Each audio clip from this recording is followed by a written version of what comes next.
کے ایجنٹ ہیں، یہ پاکستان میں دیمک کی طرح سے ملک کو چاٹ رہے ہیں۔ مشرقی پاکستان ان کی وجہ سے الگ ہوا،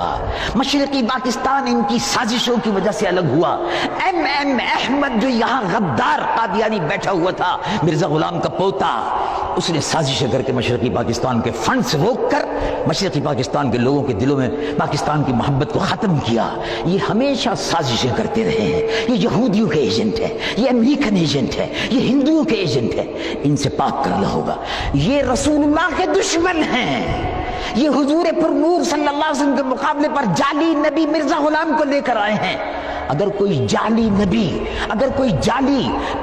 چیف ایگزیکٹو اور وزیر اعظم اس ملک میں برداشت نہیں ہو سکتا تو ہم مسلمان بھی کوئی جعلی نبی اس ملک میں برداشت نہیں کریں گے۔ اللہ اکبر، یا رسول اللہ، یا رسول اللہ، ختم نبوت زندہ باد، جزاکم اللہ۔ اللہ تبارک جو کردار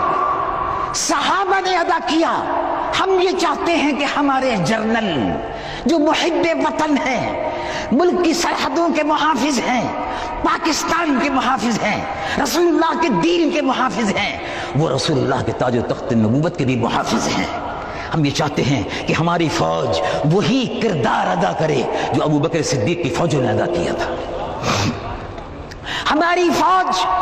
وہی کردار ادا کرے جو محمود غزنوی نے ادا کیا تھا۔ منزل نہیں ہے اس وقت، منزل یہ ہے کہ جو سازشیں ہو رہی ہیں متحد ہو کر ان سازشوں کو کچلو۔ قادیانی پاکستان کے دشمن، قادیانی اسلام کے دشمن، قادیانی رسول اللہ کے دشمن، قادیانی مدینہ منورہ کے دشمن، قادیانی عزت و ناموس مصطفیٰ کے دشمن۔ اب تم یہ تصور کر لو کہ مرزا غلام احمد نے رسول اللہ کی شان میں توہین کی، نبوت پر ڈاکہ ڈالا ہے،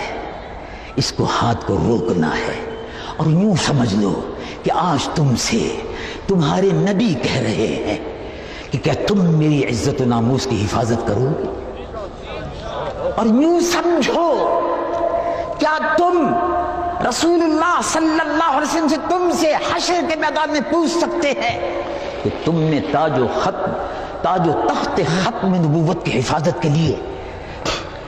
کیا قربانی دی؟ تو آپ انشاءاللہ سرخرو ہو کر کہیں گے کہ یا رسول اللہ، میں قربانی دینے کے لیے نشتر پارک کے میدان میں حاضر ہو گیا تھا، پاکستان میں جہاں جہاں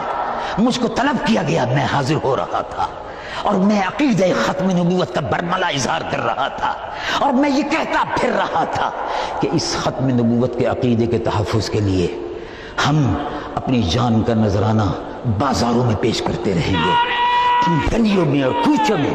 گلیوں میں اور کوچوں میں اور بازاروں میں ہم اپنی جانوں کا نذرانہ پیش کرتے رہیں گے، اور جب وقت پڑا تو سر اقدار بھی پیش کرتے رہیں گے۔ یہ جان بھی کروں، ایک جان کیا، ایک جان کیا، 100 جان کیا،